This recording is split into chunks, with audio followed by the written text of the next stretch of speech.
than a storyteller. Hi, there you Hi. are. Hi, hi, hi. I don't know why I always feel like laughing hysterically when I see you. I mean, because you're just the best storyteller, and you're always, if anybody does not follow you, please do, because you just make me, you just bring a lot of joy. So yeah.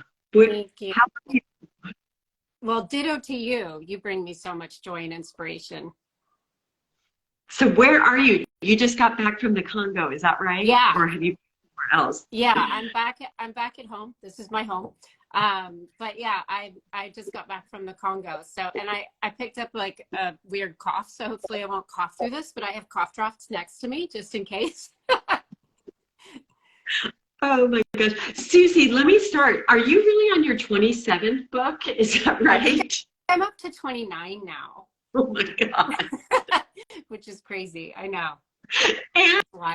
let me just like talk a little bit about, I mean, not only that, you have started this nonprofit called Girls Who Click, which is really how I started to get to know you. Can you talk about the amazing work they're doing with Girls Who Yeah. Click?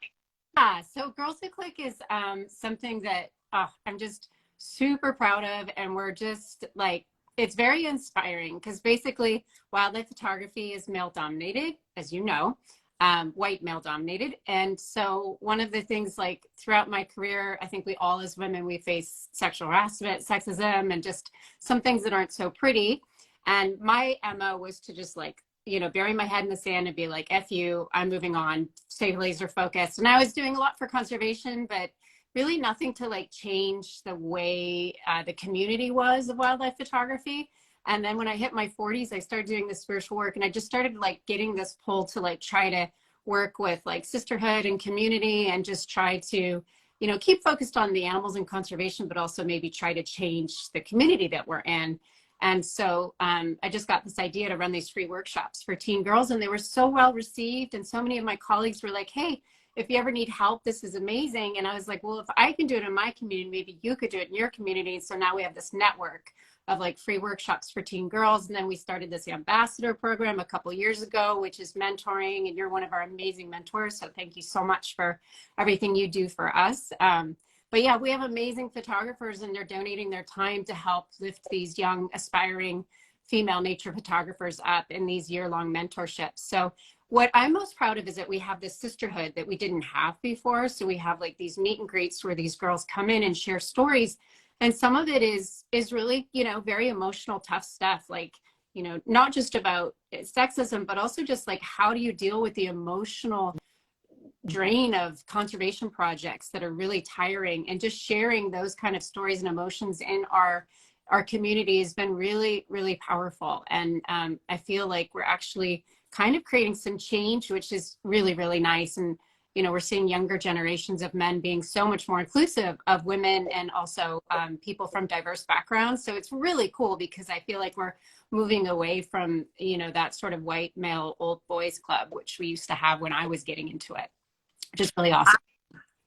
It is really awesome. I love you because you don't make anybody, I mean, you really have been this catalyst, and it's been this ripple effect. And you just mentioned something that I wanted to talk about, because it is, you get this question a lot, just how do you remain hopeful? Mhm. Not just, you face those challenges as being a woman, but also just looking out into the world. So many species are going Yeah. extinct. And I mean, that your hope and the enthusiasm, like, where does that come? Can you talk about that a little Yeah, bit? I think some of it comes from like crashing and burning myself, because I think when we're younger, and like, in this career, you're just a workaholic. And also too, like, you're just faced with all these, even if you're shooting these stories, me, myself, shooting these stories about baby animals, the conservation issues are all around you all the time. And you see these species disappearing, and you see, I was working in areas where poachers were working at the same time.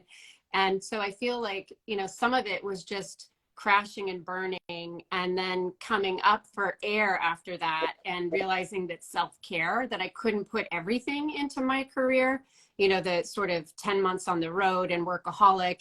And I was getting so stressed and tired that I couldn't stay hopeful and I couldn't stay optimistic because I wasn't taking care of myself.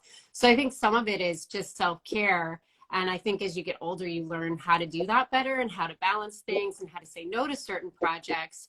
But a huge piece of it, as you know, which you've done so well with your career, is using your imagery to create change, because that's really empowering, right? And that's really inspiring. And it makes us feel like really optimistic, because it's like, well, if we can do this, like, you know, Vital Impacts is a great example. If we can come together as photographers and make such a difference, then imagine what we could do if we keep going or make it bigger or whatever it is, right? So that, I think, keeps me hopeful.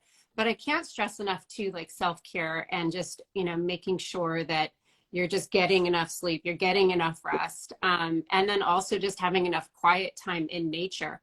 Because I think sometimes as photographers, we're constantly working in nature, and that's like what we do in nature, but we don't necessarily remember to go there for our happy place where we're quiet and not shooting, right? So like I go out almost every day and hike, and I purposely don't bring a camera, and I do that just to sort of reconnect and recenter myself and feel rejuvenated spiritually. And it helps me stay really optimistic, just because it's a place of joy, right? So to keep coming back to that, so that it is a place of joy, I think is really important for us when we're working in this field, for sure. That is beautiful. And I just want to pin, let me add to the comment, your picture that you've given to our initiative. And you're so generous that way. You support so many causes. And can you talk a little bit about the work you're doing with sloths? Yeah. And I mean, you're part of so many organizations, so please talk about that. Yeah. I love the photo that's in Vital Impacts. It's one of my favorite photos I've taken. And it's special to me because, you know, so a lot of you who follow me on social media, you know, my best friend is Becky, and she runs the Sloth Conservation Foundation. And I fell in love with sloths with her about 10 years ago. And we hatched this plan to photograph all the different species of sloths, because some of them really actually weren't photographed before. And I just sort of was like, oh, these animals are so amazing. And not only are they cute and adorable, but they're so mysterious. We know so little about them. So Becky's been cracking all these mysteries about their behavior. And I've been kind of like documenting her journey. And I've become a trustee of the Sloth Conservation Foundation. And it's been super inspiring to me, because I've seen her go from like the single researcher to having, you know, 17 employees and running this amazing foundation, which is building sloth bridges and studying sloths with transmitters, and just really learning how sloths are or are not adapting to urban life in Costa Rica and other places as deforestation continues to accelerate. And that photo is really sweet because it's got an incredible story. The mom and baby were in a tree when it was cut down, which is very common because sloths are so well camouflaged that often when people come in and cut trees, they won't even see them. And sometimes they don't care, but even if they do care, they can't see them most of the time. So the tree comes down. Sometimes that impact will kill the sloth. But in this situation, it didn't kill her. And she very much sheltered the baby because the baby's clinging to her. So both of them survived the fall, and they were taken into rescue. She had some minor injuries. They were taken into rescue, and she was very relaxed with people, like unbelievably so, especially for the two-fingered species. And so when they released her, what I did is I just went up into the tree because she was so calm, and I'd spent time with her in her captive rehab environment. I thought, well, if I just climb up into the tree with her as they were doing like a soft release process and then put her out back into the forest, I climbed up and she was just chilling there with her baby sleeping. And I was, you know, sitting on the branch close to her, taking pictures of her, just like sitting in the tree. Then I came down and like sat on a termite mound on the way down, which Becky thought was freaking hilarious because my butt hurt so bad. But beyond that, it was a really, really incredible moment and a very cute photo with a really great story, because those two went back out to the wild and lived a really beautiful life. So that, you know, that photo is very special. And to me, it represents so much of what Becky's organization is all about, which is coexistence, right? Because she sees it as like, we're not going to stop deforestation. We can try to slow it down, but this is happening. And how can we help sloths adapt? And how can people coexist with sloths? Because sloths are basically backyard animals. We've got raccoons, but they've got sloths, which is very cool. And they don't really cause any harm. You know, I mean, raccoons can be a pest, right? They get into garbage cans and things like that. I still love them. But sloths don't even do that. They just kind of hang out in trees and eat leaves. So it's, why can't we coexist with them? If we can't coexist with sloths, who are we going to coexist? Who can we, right? They don't really do anything. I actually feel like the sloth is my spirit animal. I really want to become like more sloth-like because that to me is the answer to everything. We're just, like you said, you know, kind of taking time to slow down and really appreciate everything around us, Yeah. and why we're doing all of this. Yeah, But and the beauty of the slowness with the sloth is that's their survival, right? That's how they stay camouflaged, is by moving so slow. So I kind of think, like, you're right. Like, maybe we could survive better if we did a little bit more of a sloth pace, right? I'm trying. That's my goal. Oh, but that's amazing. And so, I mean, if anybody does not follow you, you please do, because the one of the things I also love about you is you make so much fun of yourself. Yeah, well, I'm easy to make fun of. It's fun, right? Life is fun, so why not? Plus, I'm very clumsy, so why not? No, it's awesome. But I guess can you? I think a lot of people wonder, how do you, you know, you travel, how much are you traveling? How, people always ask me this, like, how do you get started? Do you build community first before you go to a place? Like, can you give us a glimpse into your life a little Yeah, bit? I mean, I think when I was younger, it was just like I took this incredible leap of faith when I was younger, and I had my start was really dramatic, where I definitely always knew this is what I wanted to do, and I was working this day job out of college. I had a day job at the SPCA for 6 years, which was great. It was like hang out with puppies and kittens and write press releases about spay neuter. And meanwhile, I was building my portfolio and shooting harbor seals and sea otters. And I got this incredible opportunity to go to Africa and photograph cheetah cubs, which is like this dream that I've been hatching for a long time. And my friends had said, hey, there's a litter of cheetah cubs out. And I had worked there for brief periods with the BBC film crew, so I kind of was familiar with the place. But my life was, you know, I'm really honest about this. My life was not in a great point, and I was in this relationship that was physically violent, and it was difficult for me at, you know, at the time, very personal situation where it was difficult for me to get out of the relationship. I was still working this day job. I was like, I'm never going to make it as a pro photographer. I was feeling really dismal. And then here comes out of the blue this email into my inbox saying, yeah, you should come now to the Serengeti because there's cheetah cubs. And I just said, screw it. I'm going to just change my life. So I put everything in storage, dumped the boyfriend, put everything in storage, drained my savings, and like showed up and wound up like pitching a tent and moving to the Masai Mara. And I thought I would stay like a few months, and I stayed 3 years in this bush camp and just completely radically changed my life, and had like, you know, like no toilet for the entire 3 years. And I had electricity for like, I think the last year and a half I got solar. But I mean, it was like balls out, just do my dream. But I really had this turning point where it was like, I need to do this now or never, and I need to change my life. And I took a deep breath and I did.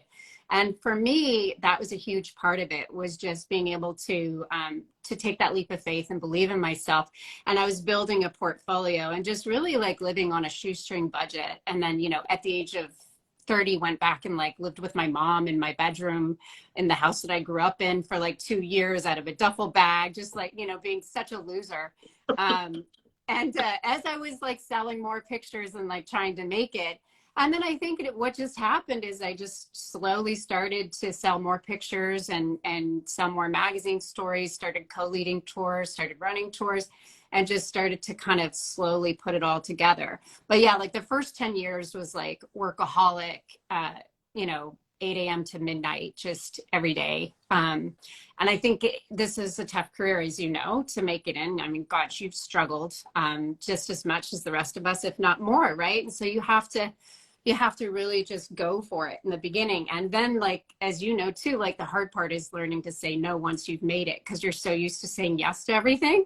And then you're like all of a sudden just so overwhelmed. But yeah, so that was kind of my journey, was that kind of, you know, that big sort of leap of faith that I could do it. And for me, it was like, I felt in some ways like there wasn't much of a choice, because I didn't want to do anything else in life. This was it, you know, since I was 6 years old, this is all I wanted to do. So it's like, I got to try, you know, and if it doesn't work, it doesn't work, but I have to try.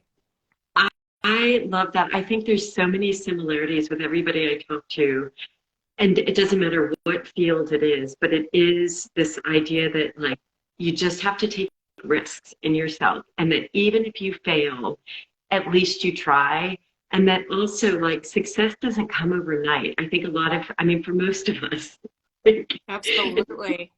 time, and there's a lot of discomfort in those moments. Really? But And there's a lot of hard, like this is a very difficult, people think it's so sexy and glamorous, right? And it's like, I feel like I'm just bumbling along and tripping my way through the jungle most of the time, and there's nothing glamorous about it, as you know, right? It's just, it's fun and we love it, right? And it gives us great joy, but yeah, there's no glamour in it. yeah, and can you tell me? I mean, even now, I think people think like, oh, you're living this fancy life. Yeah. Can you talk about, I mean, just even your last trip to Yeah. give people a real sense Yeah, of, totally. Yeah, so my last trip was amazing. I went to the Congo for the first time. And, I've traveled extensively and obviously lived in Africa at points in my life, but I've never done Central Africa, right? And the Congo is this place that I've always dreamed of. And I had this opportunity to go and photograph lowland gorillas in the Congo. And it was such an amazing place because I've been to, some of the deepest jungles, the Amazon, Borneo, places like that. But this one took the cake. I mean, it is so thick. And you really have this feeling of like stepping back in time and being there. You feel this like almost primal thing. And it's really difficult to explain, but the jungle is so wild and so not developed. And it's truly one of the wildest places I've ever been on earth. And it's quite an unforgiving environment as well. There's a lot of things that are uncomfortable in the Congo, but it's so worth it. All the reels we were posting with sweat bees and stuff, which was hilarious. And it was, I mean, we just laughed our way through the entire Congo experience because you have to, because it is like, so it's ridiculous how many bugs are all over you at times. But, then you meet these lowland gorillas who are just, they're still a little bit shy. So you have to work harder. It's not like going to see mountain gorillas where they just kind of walk, the babies waltz up to you and you have to back away from them. This is different. They're very shy and you have to work to get views of them in the forest. And it makes it all like really rewarding and very worthwhile having to, trek through the jungle. And the jungle's so thick. Some of these areas, it was like cornfields of jungle matter and macheting, the guys are like macheting, hacking their ways, and these trackers are incredible.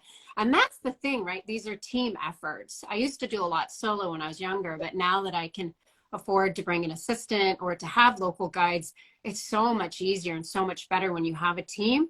And so much of this is about a team. And we had an incredible team of trackers that were working with us. And I can't say enough about the people that I work with on the ground, like for my leopard den project, which is most of like 2 years of my life. I had this guy, Delta, who became such a close friend, and he was the most amazing tracker. He just like thought like a leopard. He knew this female so well. And there's just no way I could have done it without him. And so that's one of the things that, I believe in too, is really just trying to make people realize that, some of it is solo, but it's not all solo. And when we do have teamwork, there's incredible people on the ground in these areas, in these communities that are working to give back to wildlife and working to bring ecotourism into their areas. And it is, as you know, community is so much a part of conservation and ecotourism. So it is really important to recognize these people. But yeah, the Congo was just absolutely one of the most incredible adventures of my life. So I will be back. I'm already planning another trip to go back. that's incredible. Actually, you said something that maybe not everybody does understand. Yeah. Can you explain that, the ecotourism and how important that is? Yeah. I think that, here's the biggest thing that I think made me really see it, COVID. So when, we have a lot of the places that I take my clients to on these eco tours are communities. We go into these game reserves that employ people from local communities that give them jobs. So all of a sudden there's a dollar sign on these animals' heads that means more about ecotourism than it does potentially poaching or, some of the big legal hunting operations, right? We've got ecotourism now that's bringing in money for these communities. So all of a sudden, these species become very valuable and these habitats become very valuable and a reason to be treasured beyond their intrinsic value. Now they have financial value to these local communities, which is so, so important. So when we go into areas that don't have this infrastructure, we usually do see a much higher level of poaching because these communities are impoverished, and we do have like the high-end rhino poaching, but we also just have these really simple commercial meat trades, which is one of the things that these primates in Congo and places like that have really fallen victim to. And so bringing in commercial tourism can replace things like these bushmeat trades, which are, you know, can be very devastating to some of the populations of these species that we're trying to save. Some of them are critically endangered, like the lowland gorillas that I was working with are critically endangered. And for me, COVID really brought it home. And one of the greatest examples that I use is I was working, I don't want to be too specific about the location, but I was working on a project in Botswana on a very high-end concession that, you know, charges tourists probably $2,000 a night. A huge amount of that money goes into communities. And normally there's just zero poaching. It is one of the safest places on earth. And I'm out there, Becky was with me, poor Becky, it was like her first time in Africa. But, and you know, we're out there and there's a zebra stampede that comes through. And then I realized that I said to Becky, hey, you might see your big cat, because she hadn't seen a big cat yet. And I said, you might see your big cat. We were on foot working with the species. And then I realized that's not a big cat behind these zebras. It's men on horseback. And we then watched these men trying to take down these zebra. They hadn't seen us. It was quite terrifying because we were laying in the grass. They hadn't seen us. And then the guys kind of separated. And I was taking pictures of the guys to see if maybe we could do something because they hadn't seen us yet. And then these two guys, two of them did see us, and they just sort of paced and kind of circled us and were chatting. And, you know, it was a terrifying few moments because we didn't exactly know what was going to happen and what they were going to do and if they would care that we had seen them. But more than that, they were out there poaching these zebras in this incredibly safe place. And it's because of COVID. It's because there were no tourists. It was literally within sight of camp, which is mind-boggling. But there were no tourists around, and we didn't have a vehicle with us, so they didn't know that we were there. And so during COVID times, it was a free-for-all in many of these places in Africa. And so tourists just keep these animals safe. We've got eyes on the road, and, you know, places in India where we have tourists coming in to see tigers, there's problems with that. Yes, there's crowding, but more importantly, we've got eyes on the road, and it keeps the level of poaching down. And whenever you see these areas where tourism is shut down, for the most part, we see poaching just skyrocket. And that happened all over the world during COVID. Can I give one really beautiful example? Yes, please. Yes. So I really want to shine a light on the incredible work happening in Kenya. Yeah. So it's not well known, but during the pandemic, when poaching was going up in places where tourism stopped, in Kenya, it did not. And the reason is community cohesion, because places like, you know, Sorora Camp, actually, I think during the pandemic, they had 0 rhino poaching cases. Yeah. And the reason is because the community understands that wildlife is valuable to them.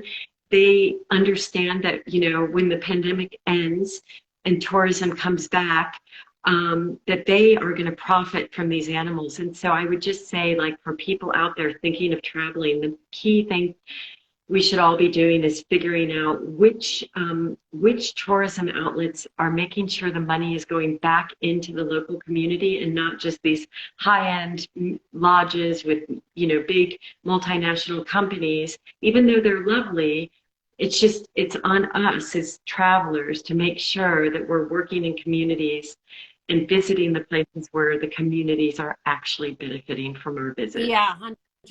I totally agree with that. And you're absolutely right. Kenya didn't lose any rhinos that year. Meanwhile, I think other countries lost hundreds, which is so impressive, right?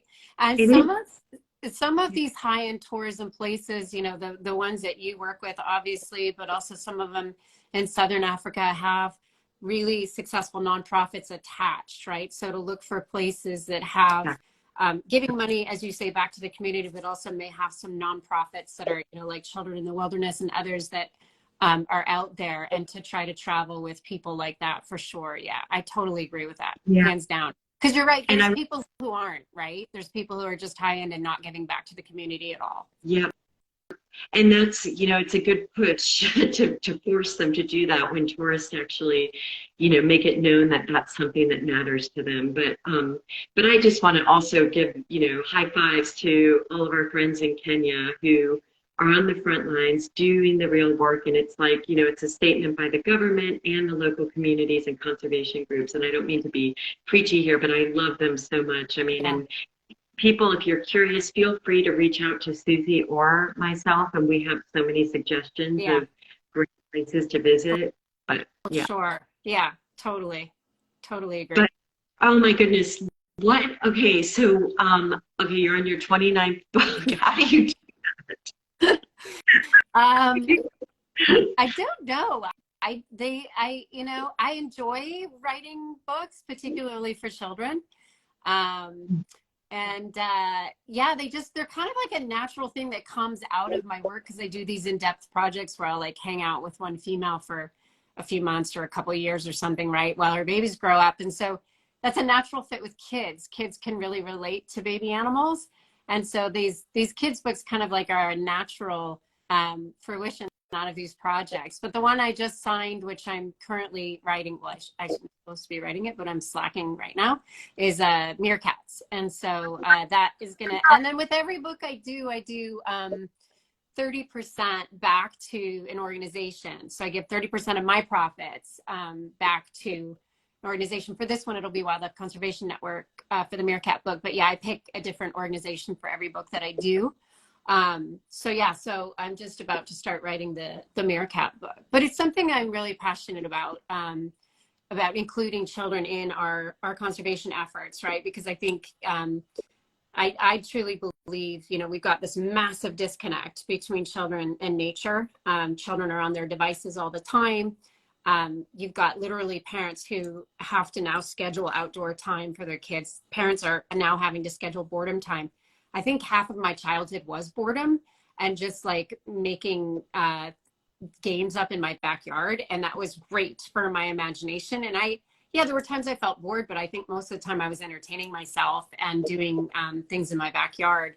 And so I think that to me, it saddens me that modern society and the way we parent really doesn't have a lot of time outdoors, right? But more than that, forget the sad part of it. More than that, like, why are these kids going to want to protect nature and wildlife if they're completely disconnected? They're just not. They're not going to grow up loving it and feeling connected and inspired to save these species, right? So definitely like getting your kids outside, but also I think surrounding them with imagery, whether it's children's books, children's magazines, posters on the walls, prints on the walls, prints from Vital Impacts, like all of this, right?